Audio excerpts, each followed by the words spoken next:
නින්ද කියන දේ සෑහෙන දුරකට ගිහින් නේද? නින්දක් පේනමානකවත් නෑ නේද?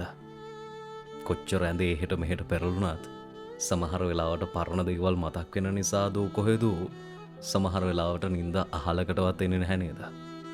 නින්ද යන්නේ නැති ඔයා වෙනුවෙන් තමයි FMB අද මෙන්න මේ වීඩියෝ එක අරගෙන ඇවිල්ලා තියෙන්නේ. ඉතින් ලස්සන ළමයෝ මේ විනාඩි 5 අහන්න අනිවාර්යෙන් ඉක්මනටම ඔයාට නිදා ගන්න පුළුවන් වෙයි.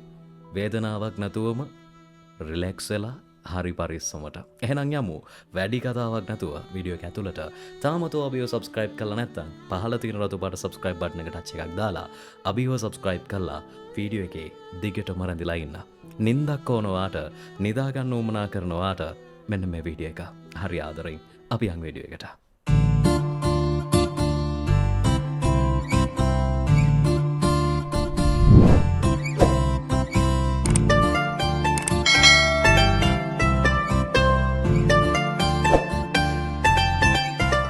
රයිට්. ඉතින් මුලින්ම නින්ද ගැන කතා කරන්න ඕනේ. ඊට පස්සේ නින්ද යන්නේ නැති එකට හේතු ගැන කතා කරන්න ඕනේ. ඊට පස්සේ අපි නින්ද හරියටම අපේ ජීවිතේට ලං කරගන්නේ කොහොමද? එහෙම නැත්නම් අපි කොහොමද හරියටම නිදාගන්නේ කියන එක කතා කරන්න ඕනේ. සමහරවිට කෙනෙක්ට මේ වීඩියෝ එක බලනකොට හිතෙන්න පුළුවන් මේ මොනවද මේ කියන්නේ නිදා ගන්නත් වීඩියෝස් බලන්න ඕනද කියලා. ඔයා දන්නවද? ප්‍රශ්නේ තමන්ගේ වෙනකන් ඇත්තටම උත්තරේ දාර්ශනිකයි කියලා. ඉතින් මේ වීඩියෝ එක අදාළ මිනිස්සු විතරක් හරි පරිස්සමට බලන්න කියලා හරි ආදරෙන් ඉල්ලනවා. නින්ද කියන දේ ඇයි අපේ ජීවිතේට අත්‍යවශ්‍ය වෙන්නේ? ශරීර සෞඛ්‍යයට ගත්තහම පළවෙනි තැනම තියෙන නින්ද. ශරීර සෞඛ්‍ය වෙනුවෙන් අනිවාර්යෙන් අපි නිදා ගන්න ඕනි සහ පරණ දවස අවසන් කළා අලුත් දවසක් අලුතෙන් ලබා ගන්න. එහෙම නැත්නම් අලුත් දවසක් හරි ලස්සනට පටන් ගන්න අපිට අනිවාර්යෙන්ම පරණ දවසේ නින්ද කියන දේ අත්‍යවශ්‍ය වෙනවා. එහෙම නැති වුණොත් එහෙම අපිට සිද්ධ වෙන්නේ පරණ විදිහටම අලුත් දවසත් පටන්ගෙන ඉස්සරහට යන්න. අලුත් දේවල් නෙමෙයි එතකොට පරණ දේවල් මේ විදිහටම ඉන්නේ ඉස්සරහට යන්නේ. ඒ නිසා අනිවාර්යෙන් අපේ ජීවිතේට නින්ද අත්‍යවශ්‍යයි. ලෙඩ රෝග ගොඩක් හැදෙනවා නිදාගත්තේ නැති වුණාම. ඉතින් ඔයා මේ දේවල් දැනගෙනම සමහර වෙලාවට අම්මා තාත්තා කියනවා ඇති, සහෝදර සහෝදරියෝ කියනවා ඇති, ඔයාගේ වැඩිහිටියෝ ඔයාට ඉන්න යාළුවෝ සමහර වෙලාවට කියනවා ඇති ඔයා නිදාගන්න. ඇයි මේ නිදාගන්න නැත්තේ? ඒ වගේ ප්‍රශ්න දානවා ඇති. ඉතින් අනිවාර්යෙන් නින්ද කියන දේ අපේ ජීවිතේට අත්‍යවශ්‍යයි කියන එක මුලින්ම මේ වීඩියෝ එකේ හරි ආදරෙන් මම සඳහන් කරනවා. ඉතින් ඊට පස්සේ අපි යන්නේ අපේ පොයින්ට් එකට. අපිට නින්ද යන්නේ නැත්තේ ඇයි? සමහර වෙලාවට නින්ද කියන දේ අපේ ජීවිතේට එන්නේ නැති වෙන්න ලොකු හේතුවක් තියෙනවා. ඒ හේතුව තමයි තවමත් ඉවර කරන්න බැරි වෙච්ච වැඩ. එහෙම නැත්නම් තවමත් අපේ මතකේ එහෙට මෙහෙට දුවන ප්‍රශ්න ගොඩක්. ඉතින් ප්‍රශ්න තියෙනවා නම් ඉවර කරපු නැති වැඩ තියෙනවා නම් ඔයාට දැම්ම නිදා ගන්න බෑ. ඉවර කරපු නැති වැඩ කියලා අදහස් කරේ මම සමහර වෙලාවට ඔයා හිතනවා අනේ මට අද දවසේ මේ වැඩේ කරන්න තිබුණනේ. අපරාධේ මට ඒ කරන්න බැරි වුණේ. ඔන්න ඔයා කල්පනා කරනවා. ඔයාගේ යටි හිතට ගිහින් තියෙන්නේ ඔයා චුට්ටක් මේ දේ ගැන කල්පනා කරා නම් ඉතින් ඇඳට ගිය වෙලාව ඉඳන් ඔන්න එහෙට පෙරලනවා අයියෝ මේක කරගන්න බැරි වුණා. අයියෝ මේක කරගන්න බැරි වුණා. ඉතින් ඔයාට දිගටම කල්පනා කර කර ඉන්න වෙන්නේ පහෝදා උදේ වෙනකම්ම. ඉතින් මෙන්න මේක එක හේතුවක්. ඔයාගේ නින්ද කියන දේ ඔයාට හිමි වෙන්න. ඉතින් ඊට පස්සේ තමයි අපි යන්නේ අපිට තියෙන වැඩිපුරම තියෙන ප්‍රශ්නෙට. නිදා ගන්න බැරි වෙන්න, එහෙම නැත්නම් නින්ද කියන දේ අපිට නැති වෙන්න වැඩිපුරම බලපාන හේතුව තමයි ප්‍රශ්න ගොඩක් අපේ ඔළුවේ තිබීම. දන්නවද? නින්ද කියන දෙයට අත්‍යවශ්‍යම දේ තමයි සැනසීම. ඔළුවේ නිදහස, රිලැක්ස් එක අපේ ජීවිතයට අත්‍යවශ්‍යයි. නින්ද කියන දේ ලැබෙන්න නම් ඔළුවේ නිදහස තියෙන්න ඕනේ. අද මේ වීඩියෝ එක බලන ඔයා මම දන්නවා ප්‍රශ්න ගොඩක ඉන්න මිනිස්සෙක්. ප්‍රශ්න ගොඩක ඉන්න මිනිස්සෙක් නම් ඔයාට පුළුවන් ඔයාගේ යාළුවෙක්ට එහෙම නැත්නම් ඔයාගේ ළඟම ඉන්න කෙනෙක්ට ඔයාගේ ප්‍රශ්න ටික කියලා නිදහස් කරන්න. එහෙම කෙනෙක් ඔයාට නැත්නම් ඔයාට පුළුවන් ඔයාගේ ප්‍රශ්න ටික පහළ කමෙන්ට් සෙක්ෂන් එකක් තියෙනවා. ඔයාට ඕන තරම් ලිමිට් එකක් නැහැ. දිගට කමෙන්ට් කරගෙන යන්න පුළුවන්. කිසි ප්‍රශ්නයක් නැහැ. ඔයාගේ ප්‍රශ්න ටික ඔයා ලියන්න පහළ කමෙන්ට් සෙක්ෂන් එකේ ටයිප් කරන්න. ඉතින් ඔන්න ඕක එක හේතුවක්. සහ ඊට පස්සේ ඔයාට පුළුවන් මේ කිසිම දෙයක් ඔයාට කරන්න හිතෙන්නේ නැත්නම් ඔයා පොතක් අරගන්න. පොතක් අරගෙන ඔයාට තියෙන ප්‍රශ්න, ඔයාට තියෙන වේදනාව, ඔයාට තියෙන දුක මේ හැමදේම ඒ පොතේ ලියන්න. ලියලා ඔයාට දුක ඉවර වෙනකන් ලියලා ඉවරනාට පස්සේ ඔයා විශ්වාස කරනවද? ඔයාට පුළුවන් සුවබර නින්දක් ලබා ගන්න. ඔයා දන්නවද ඇත්තටම ලස්සන ළමයෝ අපේ ජීවිතේ අපිට නින්ද කියන දේ වැඩිපුරම හිමි වෙන්නේ ප්‍රශ්න ගොඩක් ඔළුවේ හෙට මෙහෙට දුවන නිසා. ඉතින් ඒ නිසා මුලින්ම නිවෙන්න ඊට පස්සේ පුළුවන් නිදා ගන්න. සමහර ලාට ඔයාට හිතෙනවා ඇති කොහේ නිදාගන්නද අපි මේ තියෙන ප්‍රශ්නත් එක්ක ඇත්තටම අපිට නින්ද කියන දේ අහිමි වෙන එක සාධාරණයි කියලා. නෑ එහෙම නෙමෙයි ළමයෝ. මම දන්නවා ඔයත් මිනිස්සෙක් මාත් මිනිස්සෙක් මටත් ප්‍රශ්න තියෙනවා ඔයාටත් ප්‍රශ්න තියෙනවා. හැබැයි తాවකාලිකව අපිට මේ ප්‍රශ්න ටික තාවකාලිකව හෝල්ඩ් කරගන්න පුළුවන්. එහෙම නැති වුණොත් වෙන්නේ අපිට ප්‍රශ්න විසඳෙනකන් කියලා හැමදාම දිගටම හැරගෙන බලාගෙන ඉන්න. මම දන්නවා දවස් 2-3 හැරලා ඉන්න මිනිස්සු මේ වීඩියෝ එක බලනවා. දවස් 2-3 නිදා ගන්න ඕනකම තිබුණත් නිදා ගන්න බැරි මිනිස්සු මේ වීඩියෝ එක බලනවා. අන්න ඒ නිසාමයි මම කියන්නේ තාවකාලිකව ප්‍රශ්න ටික හෝල්ඩ් කරගන්න පුළුවන්. එතකොට වට නින්ද ලැබෙනවා. ඒක තමයි ඇත්තම කතාව. මේ වෙනකම්ම මේ වීඩියෝ එකේ අපි කතා කරේ ඇත්තටම ළමයිනේ නිින්ද නැති වෙන්න හේතුනේ. ප්‍රශ්න ගොඩක් තියෙනකොට නිින්ද යන්නේ නැහැ. එතකොට කල්පනා කරනවා නම් නිින්ද අපිට ලැබෙන්නේ නැහැ. ඉතින් මෙන්න මේ දේවල් එක්ක තමයි අපි මේ කතාව මේ වෙනකන් අරගෙන ආවේ. ඉතින් දැන් තමයි ලෑස්ති වෙන්නේ ඔයාට නිදා ගන්න chance එකක් ලැබුණොත් කොහොමද? අන්නේ chance එක ලැබෙන්න ඔයා කරන්න ඕන දේවල් සහ නොකරන්න ඕන දේවල් දෙක තුනක් තියෙනවා. අන්නේ දේවල් ටික මම මේ වෙලාවෙ ඉඳන් හරි පරිස්සමට ඔයාට පැහැදිලි කරලා දෙන්න. ඔයා හරි පරිස්සමට මේ වෙලාවෙ ඉඳන් වීඩියෝ එක සද්ද නොකරම අහගෙන ඉන්න. මේ විනාඩි දෙක ඇහුවොත් අනිවාර්යෙන් ඔයා නිදා ගන්නවා. අනිවාර්යෙන් නිදා ගන්නවමයි. වගකීමෙන් කියන්නේ ඔයා නිදා ගන්නවා. අපි එහෙනම් බලමුද මොනවද මේ කරුණු ටික කියලා. මානසික නිදහස කියන දේ ලැබුණට පස්සේ ඔයාට තවමත් නිින්ද යන්නේ නැත්තම් දැන් අපි ප්‍රශ්න ටික ඔක්කොම නිදහස් කරගෙන අපිට නිදා ගන්න දැන් අපි ඇඳට එනවා. එතකොටත් අපිට නිින්ද යන්නේ නැත්තම් ඔයා කරන්න ඕන පළවෙනි දේ තමයි ඔයාගේ ඔයා නිදා ගන්න කාමරයේ වටපිටාව සිසිල් විදිහට තියාගන්න. සීතලට කවුරුත් කැමතිනේ ගුලි වෙලා නිදා ගන්න නේද? අන්න ඒ නිසා ඔයා නිදා ගන්න ප්ලේස් එක ඔයාගේ රූම් එක සීතලට තියාගන්න උත්සාහ කරන්න. සීතල කියලා කියන්නේ ගල් ගැහෙන සීතල නෙමෙයි. ඒකත් ප්‍රශ්නයක්නේ. රස්නෙට තියෙනකොට ළමයි ඇත්තටම හරි අමාරුයි නිදා ගන්න. ඉතින් ඒ නිසා මේ පාරිසරික දේවල් එක්ක බලලා ඔයාට පුළුවන් ඇත්තටම ඔයා නිදා ගන්න කාමරේ ෆෑන් එකක් දාලා හරි එහෙම නැත්නම් AC එකක් ඔන් කරලා හරි ඔයාට පුළුවන් විදිහට ඔයා සීතලට තියාගන්න. ඔයාගේ නිින්දට බාධාවක් වෙන්නේ නැති වෙයි. පළවෙනි කාරණේ ඔයා නිදා ගන්න තැන සීතලට තියාගන්න.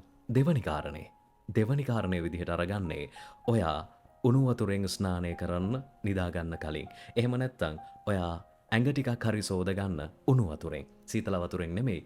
උණු වතුරෙන් ඔයාට පුළුවන් නම් නිදා ගන්න විනාඩි 10කට 20කට කලින් ඔයාගේ ඇඟ සෝද ගන්න. එහෙම නැත්නම් ඔයා පුංචි වොෂ් එකක් දාගන්න.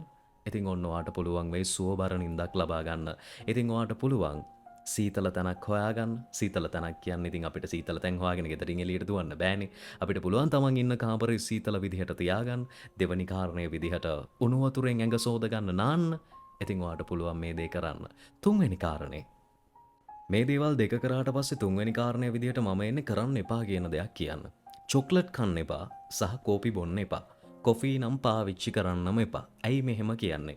කොෆී වල තියෙනවා කැෆේන් කියලා කියන්නේ අපේ මොළය උද්දීපනය කරන පුදුමාකාර දෙයක්. ඉතින් ඒ නිසා මම ඔයාට ඒක සරලව මේ විදිහට කියලා දෙන්නේ.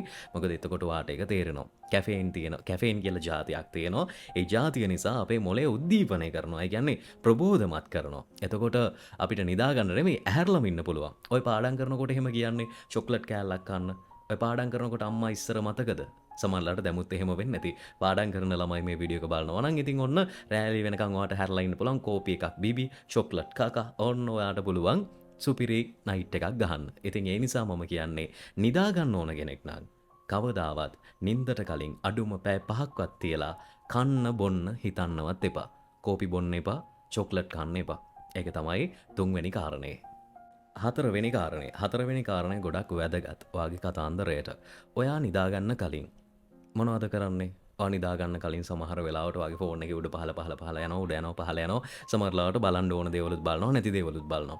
ඔයා මේ දවසේ ඉඳන්, ඒ කියන්නේ මේ වීඩියෝ එක බලන දවසේ ඉඳන් ඔයාට නිදා ගන්නවා try කරනවා නම් අර උඩ කිව්ව දේවල් ටික කරලා කරන්න එපා කිව්ව දේවල් ටික කරන්න නැතුව ඉඳලා මේ හතරවෙනි කාරණේට එනකොට ඔයා මේ දේ කරලා බලන්න. පොතක් ගන්න. පොතක් අරගෙන ඔය ආසම් පොතක් මොනවම හරි ආස පොතක් එක ෆෝන් එකේ තියෙන පොතක් හරි කමන්නේ. ඔයාට කැමති විදිහට ඔය පොතක් ගන්න. පොතක් අරගෙන ඒ පොත චුට්ටක් කියවන්න. චුට්ටක් කියන්නේ පැය භාගයක්. ඔය පැය භාගයක් කියවනකොට දන්නවද? ඔයාට ওই නැති වෙච්ච නිින්ද ඉක්මනටම ඔයා ගාවට එනවා. දරුවෝ මතක තියාගන්න මේ නිින්ද කියන දෙයට ඕනේ කලින් කිව්වා වගේම අපේ ඔළුවේ නිදහස කියන දේ ලැබෙන්න ඔයාට කරන්න පුළුවන් මොනවද? ඒ දේ කරපු වෙලාවෙ ඉඳන් ඔයාට නිින්ද ලැබෙනවා. මේ දේ try කරන්න. අනිවාර්යෙන් පැය භාගයක් පොතක් කියවන්න උත්සාහ කරන්න. පොතක වචන ටිකක් කියව ඉන්න. ඔයාට නිින්ද ඉබේටම එනවා. ඔයාස විදිහට ඔයාට නිදා ගන්න පුළුවන් ඊට පස්සේ. ඉතින් පොතක් කියවලා try කරලා බලන්න. අනිවාර්යෙන් නිින්ද එනවා.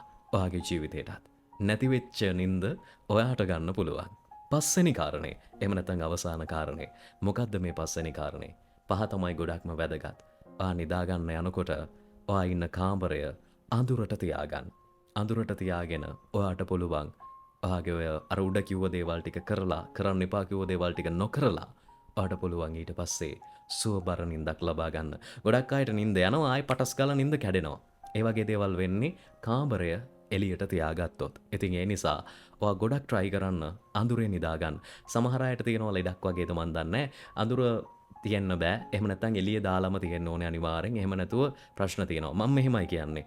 කෙනාගෙන් කෙනාට මේ කතන්දර වෙනස්. එතකොට ඔයාට ලයිට්ස් දාලා නිදාගන්න පුළුවන් නම් එහෙම නිදාගන්න. එහෙම බැරි නම් මම මේ කියන දේ try කරන්න.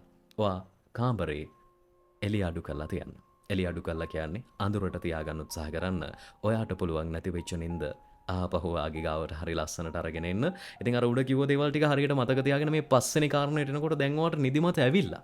මේ වීඩියෝ එක බලාගෙන ඉන්නවටත් සමහරලාවට දැන් නිදිමත ඇවිල්ලා තී. ඉතින් දැන් නිදා ගන්න ලෑස්ති වෙන්න. අනිවාර්යයෙන්ම නින්ද යාවි දරුවෝ. මතක තියාගන්න මේ හැමදේම මේ කොයි කාරණා කොයි විදියට කොහොම කිව්වත් මේ හැමදේටම තියෙන්න ඕනේ නිදා ගන්න හෝ වෙන මොන හරි දෙයකට හරි ඔයාට තියෙන්න ඕනේ ඔළුවේ නිදහස. ඔළුවේ නිදහස තියෙනවා නම් ඔයාට ඉක්මනට නිදා ගන්න පුළුවන්. ඉතින් රිලැක්ස් වෙන්න. මනස නිදහස් කරගෙන සෝබර නින්දක් ලබා ගන්න කියන ගමන් දැනට මේ වීඩියෝ එක මෙතනින් අවසන් කරනවා. මේක පුංචි කන්ටෙන්ට් එකක් වෙනද වගේ නෙමෙයි. මහ ලොකු දේවල් කියන්න ඕනුනේ නැහැ. නිදි කරවන්නයි මට ඕනුනේ. ඉතින් ඒ වගේම තමයි දැන් කියන්න යන්නේ එක්ස්ට්‍රා ටිප් එකක්. හරිද? දැන් මේ කතන්දර ටික හරි. දැන් අවසාන කතන්දරේ කියන්නේ මේක මම අත්හදා බලපු දෙයක්. අනිවාර්යෙන් මේක අනිවාර්යෙන් අහන්න ඕනේ. එක්ස්ට්‍රා ටිප් එක තමයි ඔයා නිදා ගන්නකොට ඔයාට පුළුවන් නම් ඔයාගේ ළඟ නැතත් ඉයර්ෆෝන්ස් කනෙක්ට් කරන්න එපා. ඉයර්ෆෝන්ස් කනෙක්ට් කරපුවාම නින්ද යන්නේ නැහැ. ඔයාට පුළුවන් නම් ප්ලේලිස්ට් එකක් හදාගන්න. සින්දු ප්ලේලිස්ට් එකක්. සින්දු ප්ලේලිස්ට් එකක් කියන්නේ ඔයා අහන්න ආස ඉංග්ලිෂ් සොන්ග්ස් නම් එහෙම ප්ලේලිස්ට් එකක්. හින්දි සොන්ග්ස් නම් එහෙම ප්ලේලිස්ට් එකක්. එහෙම නැත්නම් ඔයා අහන්න ආස ඔයා හිතන්න සිංහල සොන්ග්ස් නම් සිංහල ප්ලේලිස්ට් එකක්. අපි බව්ව දෙන්න පුරනවා එච්චර හිතන්න එපා. හරිද? එතකොට මේ ඔයා එහෙම ප්ලේලිස්ට් එකක් හදාගෙන ඔයාට මීටර් 40කට 30කට එහයින් ෆෝන් එක හෝ මොකක් හරි තියලා ඔයා නිදා ගන්න try කරන්න. මේකත් ඇත්තටම මාර දෙයක්. මොකද මම try කරපු දෙයක්. මොකද මට ප්‍රශ්නයක් තිබුණා. දැන් ඔය අඳුරේ ඉන්නවා කිව්ව කතාව කියනකොට මමත් අඳුරට හරි බයයි. මමත් ලයිට් එකක් දාලා නිදාගත්ත මිනිස්සෙක්. නමුත් මගේ ජීවිතේට මගේ ඔළුවට ප්‍රශ්න එනකොට ළමයි මට නිින්ද කියන දේ නැති වුණා. එතකොට මම කරේ ඇත්තටම රෑලි වෙනකන් ඇහැරන් හිටපුවා. ඊට පස්සේ ටික ටික මෙන්න මේ වගේ දේවල් try කරා. ඉතින් මම try කරලා මට හරි ගියපු දෙයක් තමයි ඔය සින්දුවක් අහගෙන නිදා ගන්නවා කියන එක. ඉතින් අඳුරේ ඉන්නකොට ඇත්තටම තනියක් දැනෙන මිනිස්සුන්ටයි මේ ටිප් එක ගොඩක් වැදගත් වෙන්නේ. අඳුරේ ඉන්නකොට අපිට තනියක් දැනෙනවා නිකන් අපිට බයක් වගේ. අන්න ඒ වෙලාවට ඔයාට පුළුවන් ওই මියුසික් එකක් එහෙම නැත්නම් සින්දුවක් දාලා ඔයාට පාඩුවේ වාගේ නින්ද අරගෙන යන්න. කිසි ප්‍රශ්නයක් වෙන්නේ නැහැ. බයකුත් නැහැ. අපි ළඟ නිකන් කෙනෙක් ඉන්නවා වගේ කියන්නේ අර සින්දුවක් දාලා තිනකොට තනිය නෑ වගේ හැඟීමක් ඔයාට දැනෙයි. ඉතින් ඔන්න ඔච්චරයි. අද මේ වීඩියෝ එක මෙතනින් අවසන් වෙනවා. එක්ස්ට්‍රා ටිප් එක ඕන කට්ටිය ගන්න නැති කට්ටිය ප්‍රශ්නයක් නැහැ. ඉතින් එහෙනම් දැනට සමු ගන්න අවසරයි. FM අබි වහපු බලපු ඔයාලා හැමෝටම බොහොම ස්තුතියි. තාමත් මන් දන්නවා ඔයා තාමත් අබිව subscribe කරලා නැහැ කියන්න. ඉතින් ওই රතු පාට subscribe button එක පහළ තියෙන එක touch කරලා bell icon එකත් touch කරලා තියාගන්න ඕල් දාලා තියාගන්න. මොකද අපි වීඩියෝ එකක් දාපු ගමන් ඔයාගේ ළඟටම ගෙන්න ගන්න පුළුවන්. එහෙනම් දැනට සමු ගන්නවා. ආදරේ හැමෝටම. ආයෙත් මේ වගේ පට්ට ලස්සන වීඩියෝ එකක් අරගෙන මන් දන්නේ මේක පට්ට ලස්සනද කියලා. හැබැයි මේක ඔයාගේ ජීවිතේට ගොඩක් වැදගත් වෙන වීඩියෝ එකක් වෙන්න ඇති කියලා හිතනවා. ඉතින් එහෙනම් ආයෙ වෙලාවක මුණ ගැහෙනකන් දැනට සමු ගන්නම්. හදවතින් මාදරේ FM අභිවයවා මේ හගෙන හිටියේ ලංකාව වෙලා මේ වෙනකොට හරියටම මධ්‍යම රාත්‍රී 1:05 විනාඩි 30ක් වෙලා තියෙනවා. හැමෝටම ආදරේ. ආයෙ වෙලාවක මුණ ගැහෙමු. හරි පරිස්සමෙන්. ජය වේවා.